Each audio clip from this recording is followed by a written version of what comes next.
Bonjour et bienvenue sur ce nouveau numéro de Rencontre de deuxième type. Je suis toujours Nico. Et je suis toujours Jules. Aujourd'hui, on va parler comics, c'est pas des moindres. On va regarder dans la rétro. Oui, là, oui. Oh là, oui, on regarde 20-30 ans dans la rétro. 93. 93, 92 Non, aux on est États-Unis, sûr. 93 en France. On est sûr. Et 30 ans quasiment en arrière. Et on va vous reparler de... Futur imparfait de George Pérez et Peter David, le très très grand Peter David, dont je suis en train de me refaire le run grâce à nos amis Spider-Man et G, l'ami G, qui, vous n'êtes pas sans savoir, aime bien le géant de genre. Et donc ils font une émission effectivement en revenant sur j'allais dire le règne. Quelque part, oui. Oui, le règne de Peter David sur Hulk. Et, dans les intégrales, tu veux dire. Ouais, c'est ça le. Ouais. Et du coup, j'ai commencé à acheter les intégrales à pas cher, d'occasion, pour me faire le run de Peter David. Donc, et c'est avec un plaisir non dissimulé que je me suis lancé là-dedans. Tout à fait. Et donc, effectivement, on en est sûr parce qu'il y a une intégrale 93. Et on va commencer par ça, si tu veux bien. Une intégrale 93 où apparaît le Hulk imparfait. Le futur imparfait, pardon. Le futur imparfait, ouais. Parce qu'il n'a pas été réédité. Non, en fait, il est. On en parlait en off tout à l'heure. On trouve ça un peu étonnant que Panini n'ait pas. C'est à chier. Oui, c'est-à-dire qu'encore une fois, c'est quand même étonnant. Alors, ouais. Après, c'est vrai que ça fait quoi, 48 pages. Il y a 48 pages. Ils ont réédité l'homme détruit. Mais effectivement, il pourrait le faire avec. En plus, il pourrait mettre des bonus. Totalement, ça serait tellement bon. Bonus, du noir et blanc, du crayonné, des interviews, des trucs comme ça. Hein. Une fin alternative, je sais pas, hein, tout ce que vous voulez. Mais en tout cas, là, on est sur une BD. Parce que, en fait, j'ai dit BD parce que. Attention, on va parler des intégrales. Et donc, en gros, aujourd'hui, si vous le voulez en neuf, si vous voulez lire Hulk imparfait, vous êtes obligé de passer. Putain, j'ai redit Hulk imparfait. Vous êtes obligé de passer à la case, donc en neuf, hein, je précise, à la case intégrale à 35 balles pour pouvoir vous le taper. Ce qui est complètement con. Alors, en sachant que vous le trouvez d'occasion, celui-ci. Moi, je l'ai eu d'occasion, lui, à 2 balles. Et vous le trouvez facilement. Dans des états différents, du comme neuf ou plus douteux. Et vous pouvez le trouver. Mais c'est vrai. Top BD, il existe aussi en 100%. En 100%, ouais. Et donc en occasion, il y a moyen de le trouver. Même s'il y a eu un moment où c'était un peu plus chaud. Mais là où c'est, pour moi, incompréhensible, c'est qu'effectivement, il y a la série Maestro qui va arriver dans pas longtemps. Tout à fait. Sur les origines donc, de comment Hulk devient Maestro par Peter David, qui apparemment, d'après l'ami G, qui est un peu notre référence, hein, vous l'aurez compris au niveau hulkien, et pas terrible, hein, futur imparfait. Pareil, c'est Maestro. On avait d'ailleurs commencé avec Jules à se faire les VO. Et en fait, déjà quand on a vu le prix de la VO sur le stop, et puis vu que G nous disait effectivement que c'était pas folichon, c'est ça, c'était pas folichon, on a arrêté quoi. Peut-être qu'on ira sur. Moi j'irai sur la VF. Sur la VF, voilà. Mais parce que moi j'ai effectivement par rapport à Hulk Futur Imparfait, j'aimerais savoir d'où ça vient tout ça. Alors j'imagine qu'il y a pas. Mais non les origines n'existaient pas, non, c'est pour ça que je vais partir sur Maestro pour en savoir un peu plus. Mais voilà, si vous voulez le trouver, soit en neuf c'est dans les intégrales, soit en occasion c'est soit voilà. Moi, mon rapport à cette BD, il n'est pas compliqué. Je crois que c'est un des, si ce n'est pas le premier récit que j'ai lu sur Hulk. Et certains vous diront que c'est pas la meilleure façon d'entamer Hulk. Ceci étant dit, moi j'avais un super souvenir je m'étais pris une claque à l'époque. Je l'ai donc relu depuis et j'ai repris une claque. Je trouve que c'est tout simplement parfait. C'est-à-dire que le titre ne porte pas bien son nom pour le coup. Parce que moi j'ai eu... Alors, je suis passé par 2 phases. Une première phase que j'ai lu et que j'ai trouvé ça... comment dire, très BD. C'est-à-dire qu'on est... Tout à l'heure, on en parlait en off. Je suis assez d'accord. Ouais. Si on m'enlève le titre, on m'enlève la couverture, c'est-à-dire le titre, les auteurs... qui sont le titre, le personnage forcément c'est personnage typique du comics avec des auteurs typiques des comics américains. Moi je croyais voir une BD. Alors on parlait en off avec Jules de Moebius, donc il y a une grosse influence en Moebius, on a l'impression dans les dessins. Mais aussi moi je pensais à Valérian. Valérian, parce que totalement c'est science-fiction, on est dans le même genre d'univers avec ces grandes villes futuristes, avec des buildings hyper hauts, avec de la destruction massive. C'est ce côté futuriste vintage. Ouais, futuriste vintage avec la colorisation. Métal forcément. Voilà. Et l'autre face, c'est que j'ai découvert une autre facette de Hulk. Donc là, en plein dans le comics, forcément. Parce que, alors, moi, à mon avis, forcément, j'ai kiffé cette BD. Et on est dans un Hulk qui est conscient de lui-même, en fait. Ah oui, il est pas du tout on n'est pas dans le Bruce Banner, quoi. C'est pas dans le Hulk qui écrase tout, quoi. C'est pas dans le Hulk qui écrase tout. On est dans un Hulk qui est conscient de lui-même, conscient de sa force, conscient qu'il faut pas le faire chier. Et que si on le fait chier, s'il obtient pas ce qu'il veut, il casse tout. Il le dit d'ailleurs à certains moments. Oui, voilà. Mais et moi j'ai adoré ça, le fait d'avoir un Hulk conscient, un Hulk, je dirais pas intelligent parce que ça serait faire déshonneur au personnage en lui-même, parce que j'ai que dire de plus que j'ai kiffé. J'ai adoré cette confrontation qu'il avait avec lui-même, avec son lui du futur. Son moi du futur, la Maestro. Et puis moi je trouve que c'est très très intelligent d'avoir fait ça, parce que oui. Quel ennemi peut être plus dangereux pour Hulk que Hulk lui-même? D'habitude il a à se battre avec Bruce Banner pour subsister. Là en l'occurrence c'est Hulk contre Hulk, un Hulk beaucoup plus expérimenté, un Hulk beaucoup plus fort, qui est passé par bien des choses. Et puis là pour le coup, il a la preuve sous le pif que ça peut vraiment partir en cacahuète. Et que même si son but, en tout cas apparemment à lui, est louable aujourd'hui, qu'il a fait on a un Hulk qui a justement trouvé l'équilibre avec Bruce Banner. En tout cas, c'est l'impression qui me donne, moi, cette lecture-là. Totalement. Parce que j'ai un trou entre le début du run de Peter David et justement Futur Imparfait. Du coup, je sais pas comment Hulk, tu sais, jauge le Bruce Banner à ce moment-là. Et pour le coup, moi, c'est vraiment... c'est une super trouvaille. Totalement. C'est pas sans faire penser à Thanos gagne. Alors, chronologiquement, c'est plutôt Thanos gagne qui fait penser à Hulk Futur Imparfait dans la relation que Hulk entretient avec son moi du futur. Je sais pas si tu... Alors oui, même si... Alors on n'est pas dans le même registre. Même si... est-ce que c'est... Je sais plus si c'est Hulk ou Maestro qu'il a en... C'est un Hulk qu'il a en espèce de chien... Oui, c'est Maestro. C'est Maestro ou c'est Hulk? C'est Maestro, parce que j'ai l'impression que c'est Maestro. En tout cas, une version de Hulk qui n'a rien de Maestro, mais qui a l'apparence de Maestro. Enfin, tu vois, c'est ça, ouais, totalement. Et cette page, quoi. Oui, alors ça, oui. Georges Pérez, mais mon Dieu, mais c'est une tuerie sur ce titre. Là, déjà, moi, je me souviens d'avoir lu, donc, voilà, première page, sympatoche, découpage, ville vue du dessus, donc ville apocalyptique, on va dire, post-apocalyptique. Et bam, double page, tu te prends ça en pleine ça, ouais, gueule. Moi, j'ai eu du mal au départ. Enfin, pas du mal négativement. Mais j'ai fait, oh putain. Mais moi, j'ai fait mes... Et j'ai regardé chacun des personnages. Mais qui parlait, qui parlait pas. J'ai trouvé ça terrible. Extraordinaire. Franchement, le mec, mais la première page, en tout cas, c'est pas une splash page, c'est une splash dans ta gueule page. C'est ça, quoi. Totalement. Mais moi, j'ai halluciné et je me suis dit, mais le mec...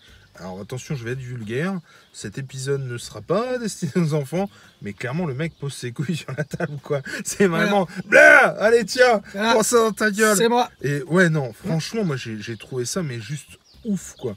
Enfin, et ça n'arrête pas. Et dans le détail, mais le mec, je crois qu'aujourd'hui, il a des problèmes d'yeux, le monsieur. C'est vrai. Ouais, tellement. Je crois, ouais. Alors, je sais pas si c'est dû à ça, mais quelque part, tu m'étonnes. Parce que c'est clair. Mais c'est d'une minutie. Et j'ai hâte de lire ces Avengers de George Pérez. Et du coup, moi, son dessin à Pérez est juste ouf. Ouais. Parce qu'il va dans le détail, parce que voilà.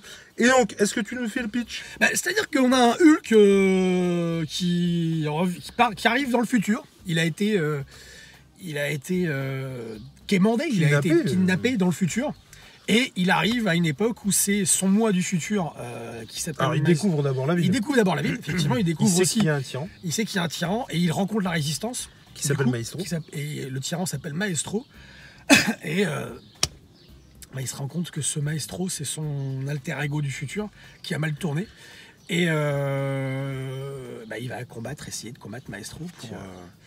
regarde-moi ça. Ah ouais, non, mais je trouve en fait qu'il a une mise en scène de totalement, son dessin qui est ouf. Totalement.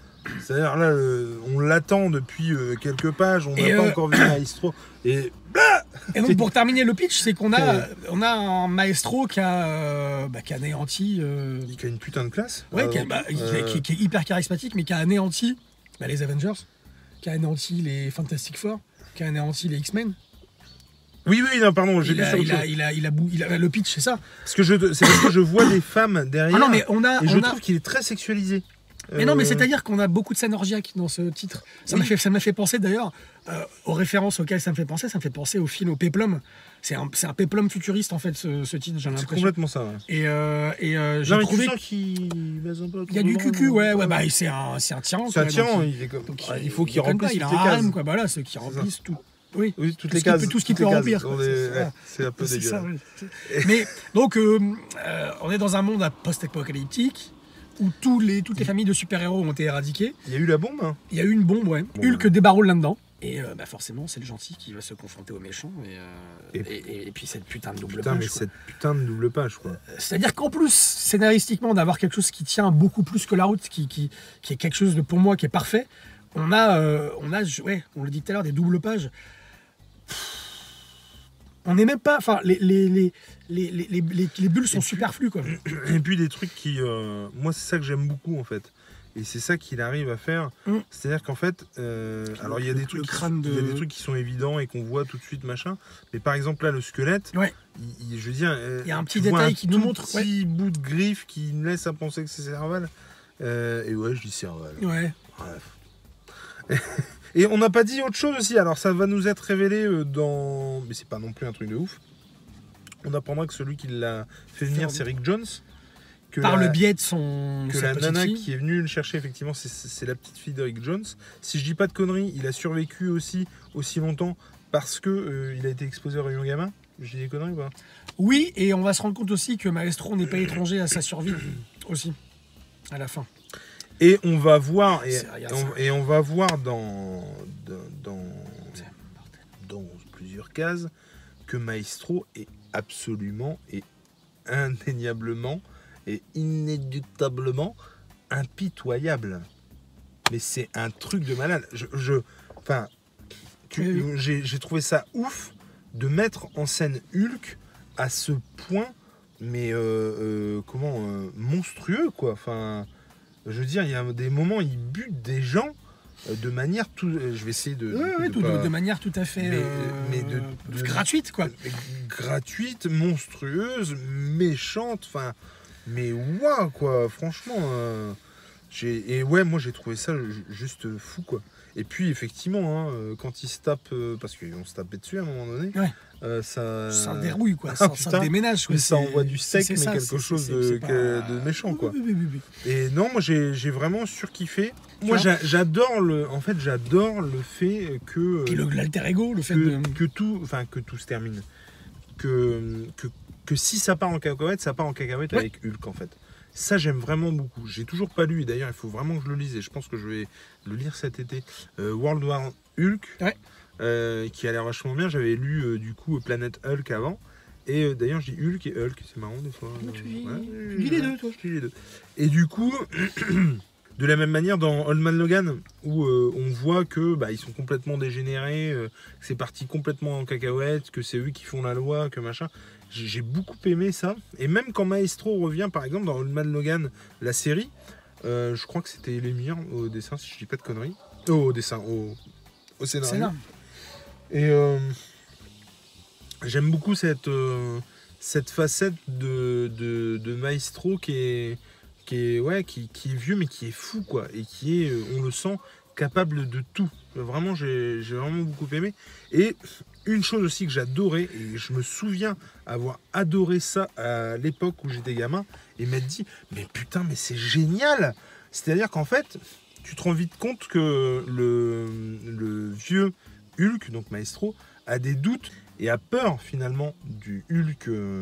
Donc en gros, il a tout à fait conscience qu'il a le dessus physiquement sur Hulk, mais il a tout à fait conscience aussi que peut-être que s'il le tue, il mourra aussi. Et d'ailleurs, il échafaude une hypothèse en disant que il n'est pas de la même ligne temporelle. Ouais, le fait que Hulk soit arrivé dans son présent, il a cassé la ligne temporelle et que du coup, il pourra tuer Hulk de toute façon. Ouais, mais il ne le sait pas vraiment. Il a un doute. Ouais. Il émet l'hypothèse. Il le dit d'ailleurs, c'est une hypothèse. Et je trouve que c'est super cool parce que ça montre la faiblesse de Maestro pour le coup. C'est là quelle est sa faiblesse. C'est là où c'est problématique. Et je me demande même si il se pose la question à un moment donné de buter Hulk.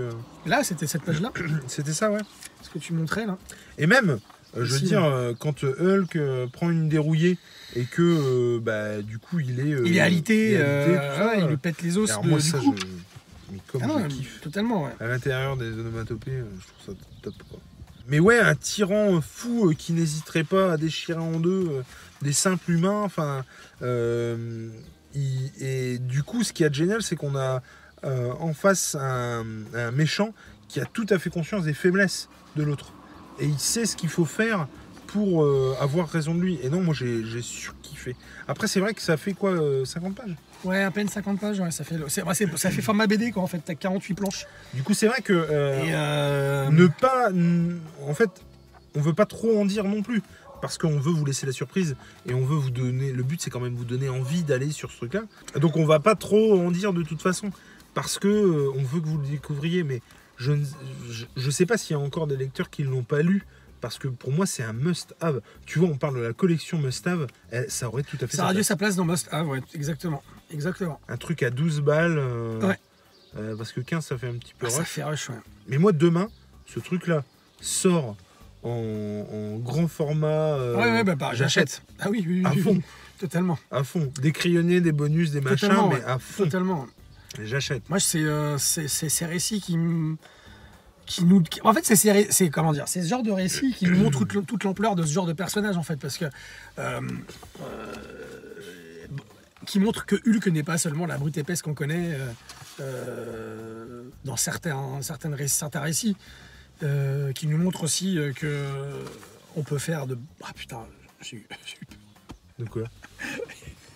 Qu'est-ce qu'il y a? Il y a une feuille qui est tombée. Toi, t'as peur des feuilles, toi? Oui, ça n'a pas de pattes, ça n'a pas de jambes, ça coule comme ça. Je sais plus ce que je disais, bref, c'est pas grave. Mais en tout cas, ouais, c'est... Oui, ça nous montre effectivement qu'il y a du potentiel sur ce personnage. Totalement. Et moi, ce dont j'avais absolument pas conscience à l'époque où je l'ai lu, et vraiment, je pense l'avoir lu à sa sortie, en fait. Et alors, ce que je comprends pas, c'est que je l'ai pas gardé. Je sais pas, c'est très bizarre. Que je n'avais pas du tout conscience à l'époque, c'est qu'en fait, c'était une parenthèse, finalement. Quand on lit l'intégrale, il se barre dans le futur, il revient, il reprend, tu vois, le cours de sa vie et de son existence. Et c'est à ce moment-là qu'il va avoir finalement cette épée de Damoclès. C'est-à-dire que là, il pense, en tout cas de ce que je peux comprendre, c'est que effectivement Hulk a réussi à trouver un équilibre à ce moment-là de sa vie. Et finalement, il va avoir cette épée de Damoclès-là sur... ça peut quand même partir en cacahuète. Et même si aujourd'hui je suis comme ça et que ça marche, demain ça peut partir en cacahuète et je peux devenir maestro et ça peut vraiment partir en couille, quoi. Et moi c'est ça que j'ai adoré, et encore une fois j'avais pas du tout conscience qu'il y avait un avant et après cette histoire, en fait, quand je le lisais à l'époque. Pour moi c'était vraiment voilà, un truc comme ça. Mais effectivement ça, mais Panini, alors vous n'écoutez pas cette émission très clairement, vous ne la regardez pas, c'est sûr et certain, mais réédité Futur Imparfait dans un format accessible, c'est clair. Mais après, il n'y a pas de spéculation sur ce titre-là, donc on peut le trouver facilement. Il y en a pas mal sur les différentes marketplaces. Moi, quand je l'ai acheté, il y avait vraiment des prix. Moi, sur Vintage, il y a 3 ou 4 numéros, il y a 3 ou 4 exemplaires, ou 5 ou 6, et sur Rakuten et Le Bon Coin, pareil, qui sont entre les prix, ça va de 2 à 15 balles. Mais voilà, on va pas en dire plus, parce que on va juste vous dire que c'est de la balle et qu'il faut foncer et que franchement c'est génial. Mais on va pas trop en dire non plus, parce que déjà il y a effectivement c'est 50 pages, mais 50 pages de pur bonheur. C'est clair. Ah oui, franchement. Oui. Et même les trouvailles des gadgets futuristes, les costumes de Maestro. le comportement de Hulk. Là, ça m'a fait penser à Thanos gagne, tu vois. Ouais. Il y a 2 versions de Thanos dans. Un vieux, un jeune. Ouais, tout à fait. Et là, ça m'a fait penser. En plus, ils sont quasiment habillés pareil. Mais carrément.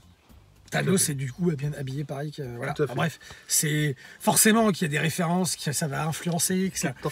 Parce que c'est un top BD, hein, c'est écrit là. C'est Mick, collection Top BD Futur Imparfait. Vous ne pouvez pas faire l'impasse sur ce titre. C'est vraiment top. On vous dit souvent que nous, c'est juste notre avis, qu'il faut que vous fassiez le vôtre. Et que, quoi qu'il arrive, que ce soit du Hulk Futur Imparfait ou du Hulk pas Futur Imparfait. Ou du Hulk parfait. L'important, c'est de lire les Tagazu. Voilà. Allez, ciao. Bisous.